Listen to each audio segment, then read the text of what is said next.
தமிழ்நாட்டில் ஒரு விசித்திரமான காட்சி அரங்கேறிக் கொண்டிருக்கிறது. தமிழ்நாட்டு அரசியலில் இல்லாத ஒரு புதுமையான காட்சி அரங்கேறிக் கொண்டிருக்கிறது. தமிழ்நாட்டில் தற்போது 2 முதலமைச்சர்கள் இருக்கிறார்கள். 2 முதலமைச்சர்கள் இருக்கிறார்கள்.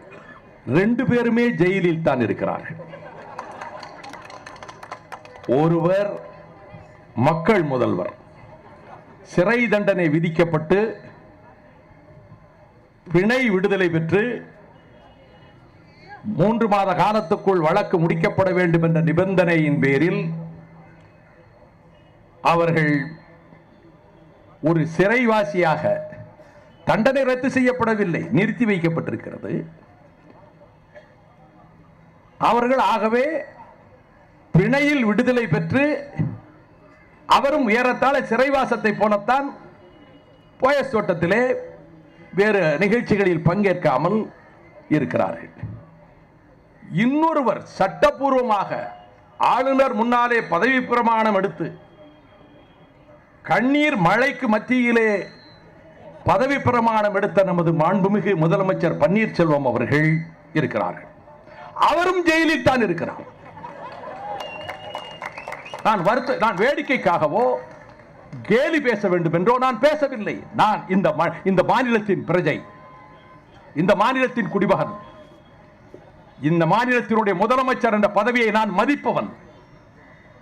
முதலமைச்சராக மக்கள் தலைவர் எம்ஜிஆர் இருந்தபோது அப்பொழுது திராவிட முன்னேற்ற கழகத்தில் இருந்து கடுமையாக எதிர்த்துக் கொண்டிருந்த நேரம், முதலமைச்சரை கடுமையாக விமர்சன கணைகள் தொடுத்துக் கொண்டிருந்த நேரம், ஆனால் டெல்லியிலே விமான நிலையத்திலே அன்றைக்கு ஜெயவர்தனா தமிழக முதலமைச்சர் எம்ஜிஆரை ஏளனமாக பேசினான் என்பதற்காக நாடாளுமன்றத்தில் கடுமையான கண்டனங்களை அன்றைய பிரதமர் ராஜீவ்காந்தியிடம் தெரிவித்தவன்.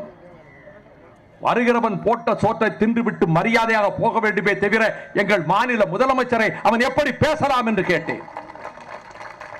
உடனே திடீர் காதல் எம்ஜிஆர் மீது என்று கேட்டார்கள் காங்கிரஸ் நண்பர்கள்.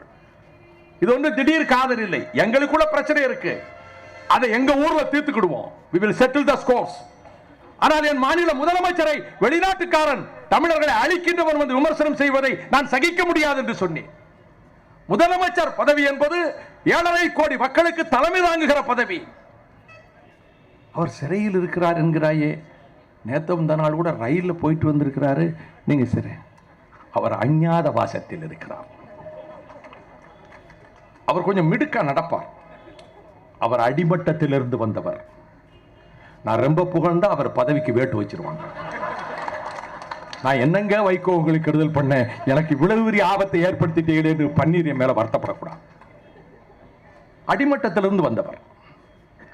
ஒரு கிளை செயலாளராக இருந்து, வட்ட செயலாளராக இருந்து, படிப்படியாக வளர்ந்து, அதற்கு பிறகு நகர செயலாளராக, நகர்மன்ற தலைவராக, கட்சியினுடைய பொதுக்குழு செயற்குழு அந்தஸ்தை பெற்று, ஒரு கட்டத்திற்கு பிறகு அவர் சட்டமன்ற உறுப்பினராகி, அமைச்சராகி, ஒருமுறை முதலமைச்சர் பொறுப்பையும் தற்காலிகமாக அவர் வகித்தவர். ஆகவே மக்கள் திலகம் உருவாக்கிய அண்ணா திராவிட முன்னேற்ற கழகத்தினுடைய அடிமட்டத்திலே இருந்து வந்தவர். அந்த விதத்திலே நான் மதிக்கிறேன். ஆனால் அவர் இருக்கின்ற பதவி முதலமைச்சர் பதவி. மிடுக்காக நடக்கின்ற அந்த நடை எங்கே? தெற்கு சீமையில் இருந்தால் நானும் வருகிறேன். நாங்க ரொம்ப தெற்கு சீமைன்னு சொல்லி பெருமையா பேசிக்கிட்டு இருக்கிறவங்க. அந்த நடை எங்கே போயிற்று? ஏன் இந்த ஒடுக்கம்? வேகமா நடந்தா எவனாவது சொல்லிட்டா என்ன செய்யற? நம்ம நிமிந்து பார்த்து என்னையா அவரு கனாவட்டா நிமிந்து பார்த்துட்டு போறாருன்னு தோட்டத்தில் அவனாவது போட்டு கொடுத்துட்டா என்ன செய்யற? அதனால பதவி போயிரும்னு அவர் கவலைப்படல. கட்சியில நம்ம மேல தலைமைக்கு இருக்கக்கூடிய மதிப்பு, அன்பு, பிடிப்பு போயிருமோ? இதுவா நிலைமை? அடங்கி ஒடுங்கி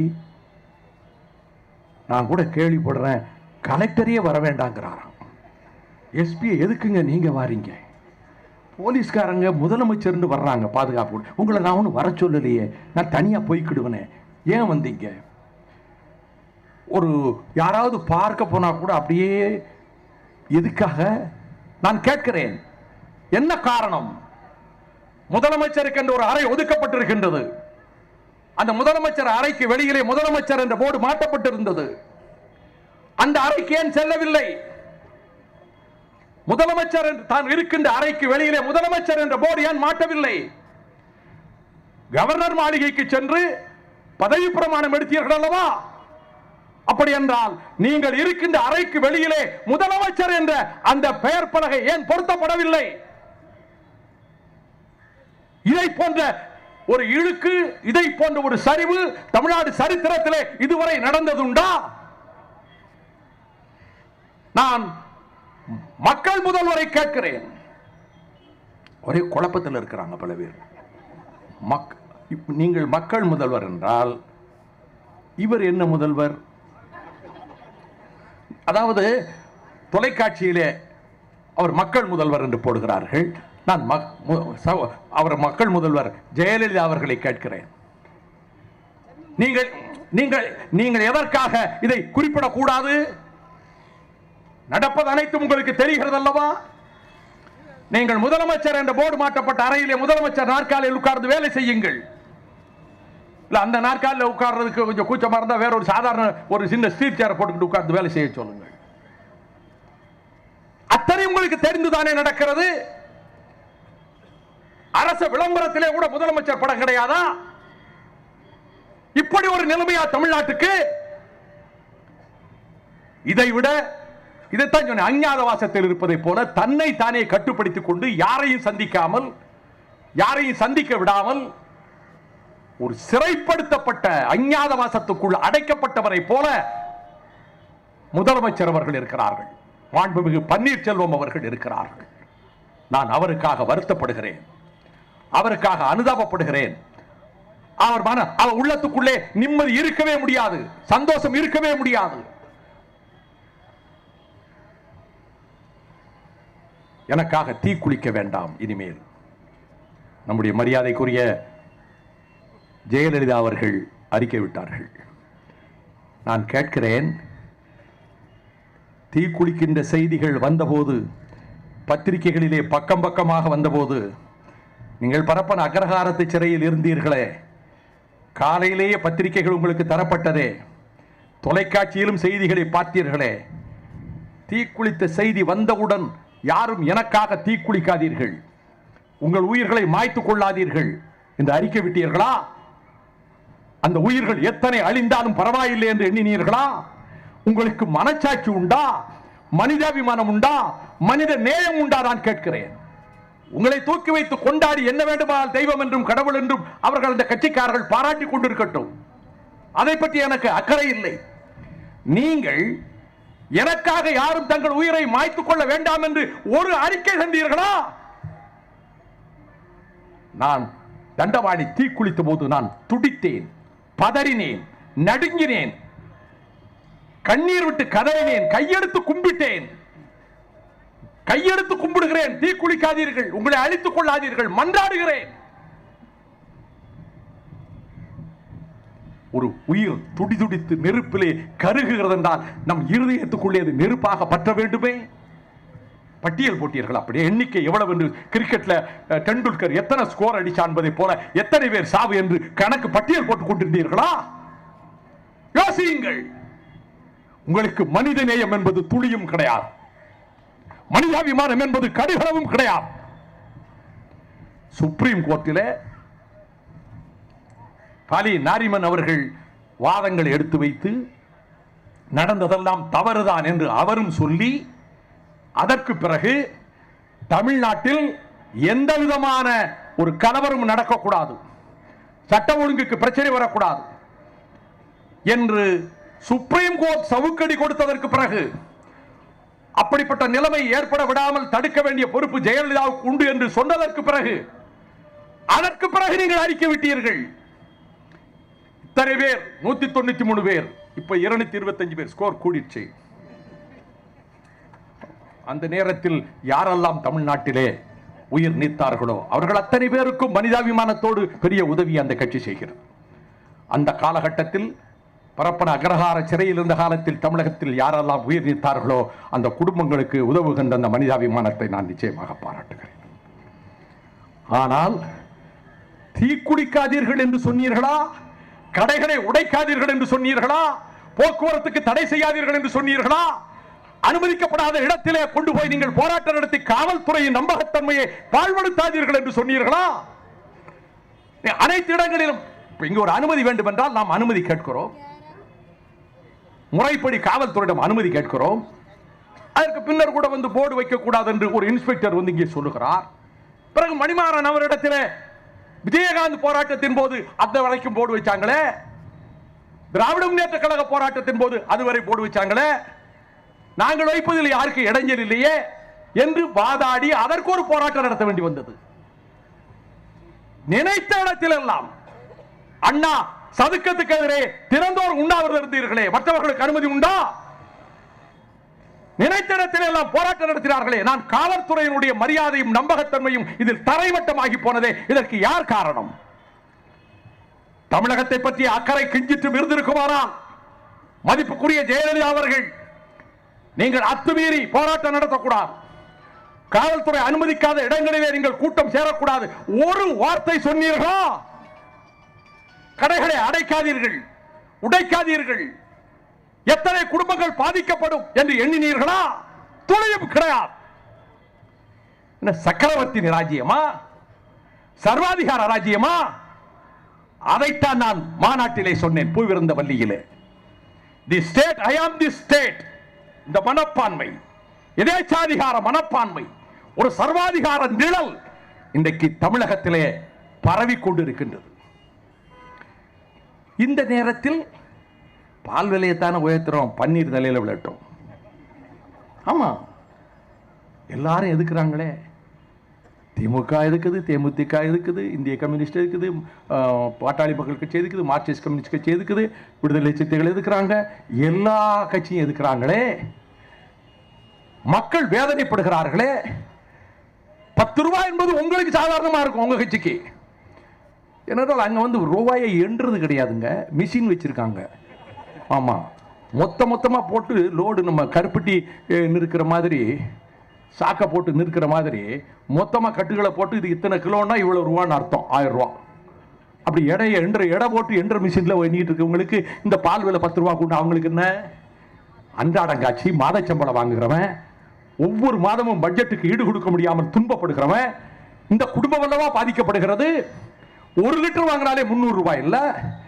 நான் பால் உற்பத்தியாளர்களுக்கு சொல்லுகிறேன், இந்த அறிவிப்பு வந்தபோது நான் கோவையிலே விமான நிலையத்திலே போய் நின்றேன். என்னிடம் பத்திரிகையாளர் கேட்டார், எனக்கு செய்தியே தெரியாது, பால் விலை உயர்த்தினதே தெரியாது. கேட்டவுடன் நான் முதலில் சொன்னது, உற்பத்தியாளர்களுக்கு அதிக விலை கொடுக்க வேண்டியதுதான். That was my first reaction. பால் உற்பத்தியாளர்கள் சங்கத்தை சேர்ந்தவங்களுக்கு நான் தெரிவிச்சுக்கிறேன், நான் ஒரு விவசாயி, அதிகமான பசுமாடுகள் எருவு மாடுகள் இருந்து ரொம்ப நொடிச்சு போன விவசாயி, இப்ப தொழுவுல ஒண்ணுமே கிடையாது எனக்கு.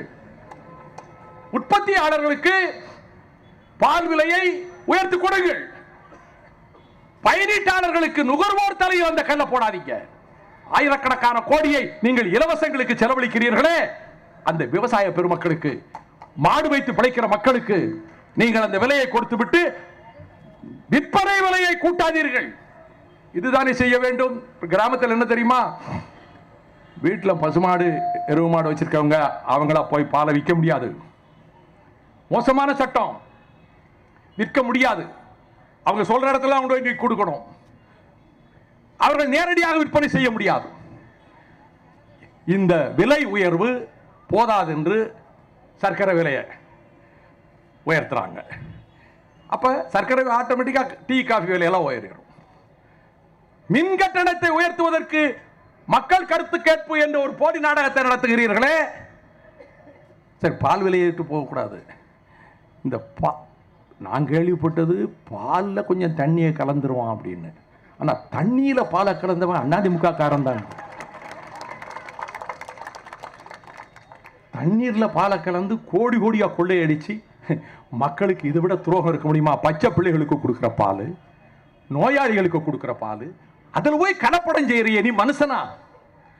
அந்த கட்சியில் பிரமுகராயிருந்து கோடி கோடியாக கொள்ளையடிச்சு ரொம்ப நாளைக்கு பிறகு எப்படியோ மாட்டிக்கிட்டாங்க. இப்ப பொதுமக்கள் தலையில கல்ல போடுறீங்க. இதுதானே உங்களுடைய போக்கு. மின்சார ஒழுங்குமுறை வாரியம் சொல்லி இருக்கு யூனிட்டுக்கு 3000 ரூபாய்க்கு மேல வாங்கக்கூடாது. அதை மீறி வாங்கி இருக்கீங்களே, மின் கட்டணத்தை ஏன் உயர்த்துகிறீர்கள்? அது மட்டுமல்ல, உயர்நீதிமன்றம் உங்களுக்கு கன்னத்தில் அடிச்ச மாதிரி கொடுத்தாங்க. சகாயத்தின் தலைமையிலே கிரானைட் ஊழல், தாதுமணல் ஊழல், இது பற்றிய விசாரணை நடக்க வேண்டும், குறிப்பிட்ட தேதிக்குள் அதற்கான ஒத்துழைப்பு கொடுத்து அறிக்கை வர வேண்டும் என்று சொன்னதற்கு பிறகு ஒரு துரும்ப கூட இந்த சர்க்கார் தூக்கி போடலையே. நீதித்துறையை இந்த அரசு, இந்த அதிமுக கட்சியை போல காலால் மிதிக்கின்ற ஒரு இயக்கம் இந்தியாவிலே இருக்க முடியாது. நீதித்துறையை உயர்நீதிமன்றம் தீர்ப்பு கொடுத்தது, எந்த பிரச்சனையை எடுத்துக்கிடுங்க, உயர்நீதிமன்ற தீர்ப்பு கொடுத்தா உடனே டிவிஷன் பெஞ்சுக்கு போவாங்க, பிறகு அதுக்கு பிறகு சீஃப் ஜஸ்டிஸ் போவாங்க, பிறகு சுப்ரீம் கோர்ட்டுக்கு போவாங்க, ஒவ்வொரு இடத்திலே அடி வாங்கிட்டே வருவாங்க. சகாயம் பிரச்சனையில் உயர்நீதிமன்றத்தில் நீங்கள் முறையிட்டீர்கள், இந்த சகாயம் தலைமையில் விசாரணை கூடாது என்று தள்ளுபடி செய்தது. உச்சநீதிமன்றம் போனீர்கள், அங்கும் நிராகரிக்கப்பட்டது. குறிப்பிட்ட தேதிகளுக்குள்ளாக நீங்கள் ஒத்துழைப்பு கொடுக்க வேண்டும். அந்த தேதியில் போய் என்ன சொன்னீர்கள்? நாங்கள் சீராய்வு மனு போட போகிறோம்.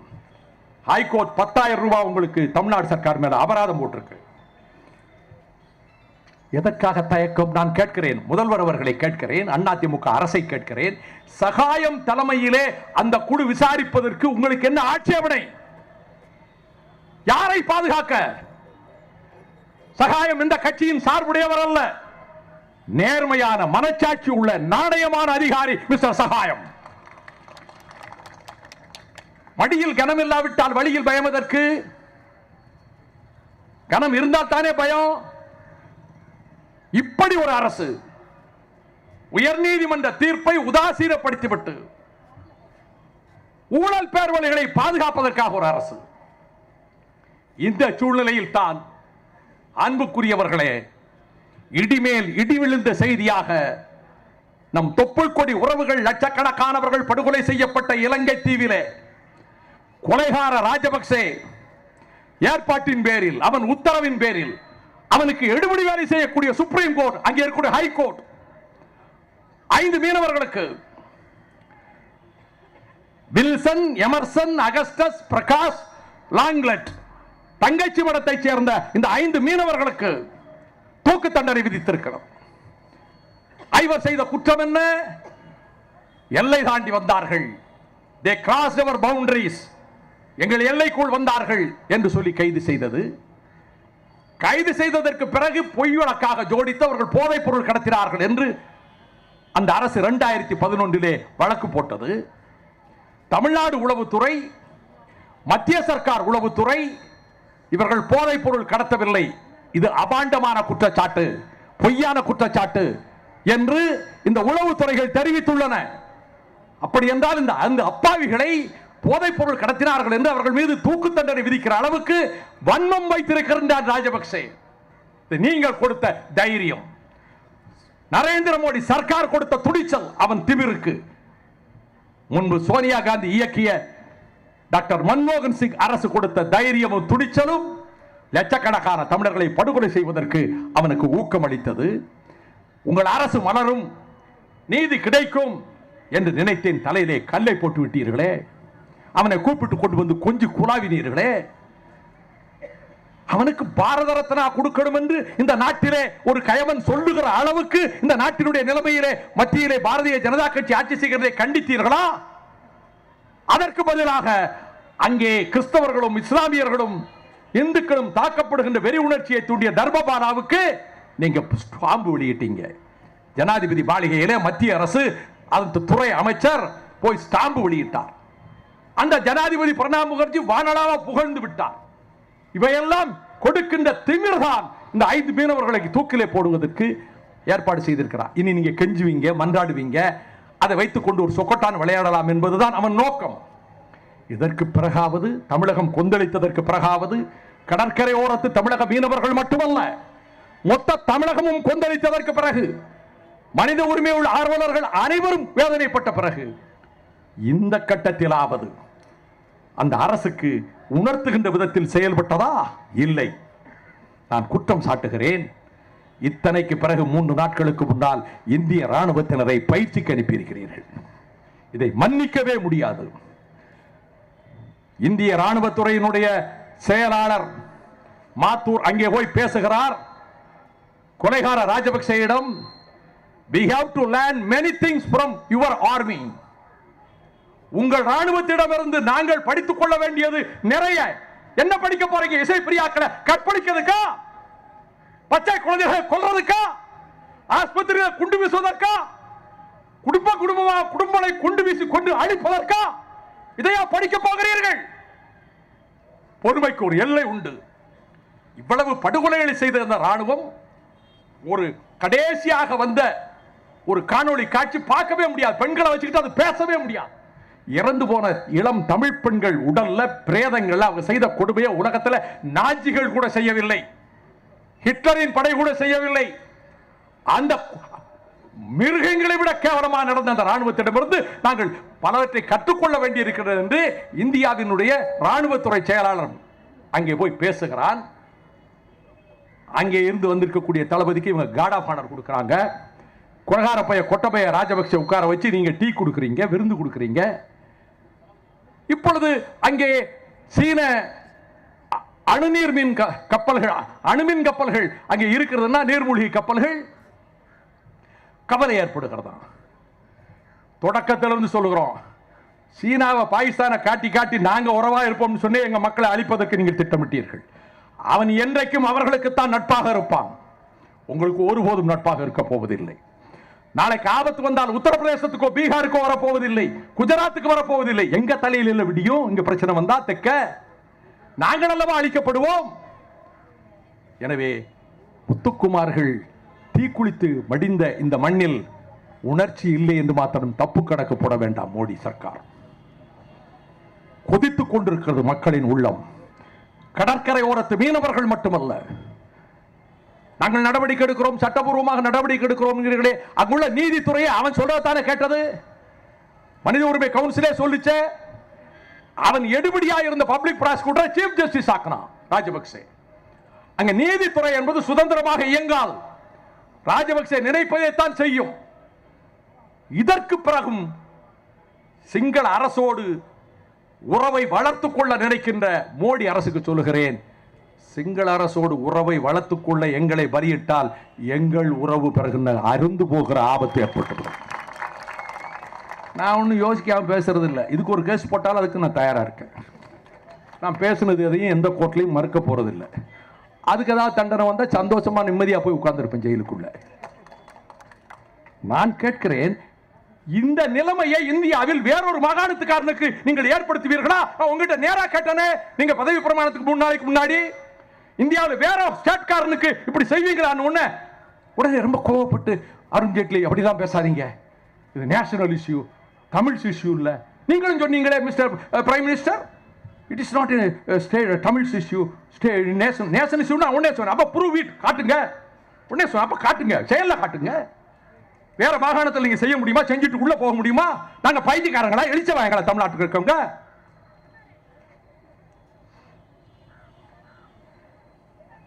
இதுக்கு மத்தியில எந்த கூட்டு, இந்த கூட்டு இருக்கா? தேசிய முன்னணி இருக்காரா? ஜனநாயக முன்னணி இருக்காரா? தேசிய ஜனநாயக கூட்டணி இருக்காரா? இந்த பாருங்கய்யா, நாங்க தமிழ்நாட்டுக்காக, தமிழ் மக்களுக்காக, தமிழர்களுக்காக எதை பத்தியும் கவலைப்படாம நாங்க பாடுபடுறவங்க. மதிக்க வேண்டிய நேரத்தில் அரசியல் நாகரிகத்தோடு மதிப்போம், எதிர்க்க வேண்டிய நேரத்தில் எவனா இருந்தாலும் எதிர்ப்போம். அது மோடியா இருந்தாலும் யாரா இருந்தாலும். இந்த குரல் தான் எங்களுடைய உரிமை குரல், இதுதான் எங்கள் போர் குரல். இந்த குரல் ஓங்கி ஒலிக்கும், தனியாது ஓயாது. வணக்கம்.